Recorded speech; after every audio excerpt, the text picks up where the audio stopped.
Hello, user testing community. It's Mike McDowell from the Solutions Consulting team here at User Testing, back with another tip of the week. First and foremost, I want to say how great it was to see everybody at High World 2021 last week. For those of you that did see me, I'm sure you're active in the community. And if you were at my User Testing University session that I co-presented with Tiffany Lau, then you will recognize the study that I'm going to go through today. And the tip is new, but the study you'll have seen. And so we want to talk today about interactive path flows with intent. This is your interactive path flow. You'll have seen this many times. And we know we can click on an individual participant and we can see what screens they went to, where they clicked, etc. We've got our sentiment here. Tells us where they were happy, where they were sad, where they were positive, where they were negative as they went through the experience. But then we have the intent one. And intent up until now has been in an open beta, and you could only show intent labels that had been pre-assigned by user testing. So you would see things that we determined based on our 100 unique intent labels, what we thought applied to each step. Well, now you can go in and you can actually label things yourself.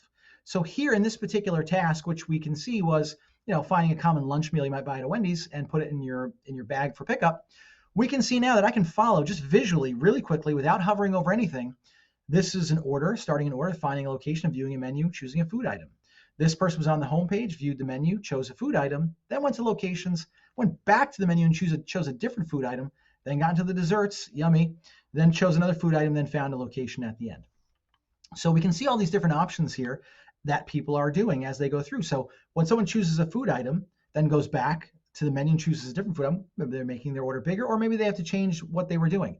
But let's just say that the most important thing in this study is for people to actually try to find a location, because it means they're ready to go to Wendy's. And so we're going to call that a success event. So you'll see down here, I can actually click on the page now that says location, mark success screen. So now I go ahead and I mark that success, and you'll notice this highlighted and this highlighted over here as the success screens. You'll notice up above these instant insights panels, they actually updated dynamically to say 4 to 6 participants reach at least one success screen. Participants with find location or choose a food item intents were more likely to reach success. Well, of course, because find location was part of success, and there's multiple pages in the find location. I didn't tag them all.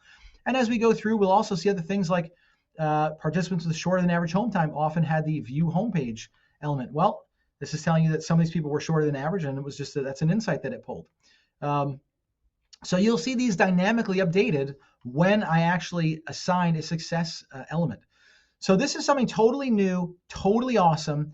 I really hope you guys go in and play around with intent labels and start marking these things off. You can see here now it says 1, 2, 3, 4 successes, 1 not success. If I go back to paths, you'll actually see the participants that had success and those that didn't. So we had 2 that didn't and 4 that did.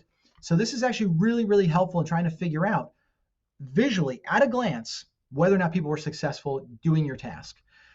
So hopefully that was helpful. I'm excited to see what kinds of visualizations you can come up with. Until next week, this has been Mike McDowell from the Solutions Consulting team with the latest tip of the week.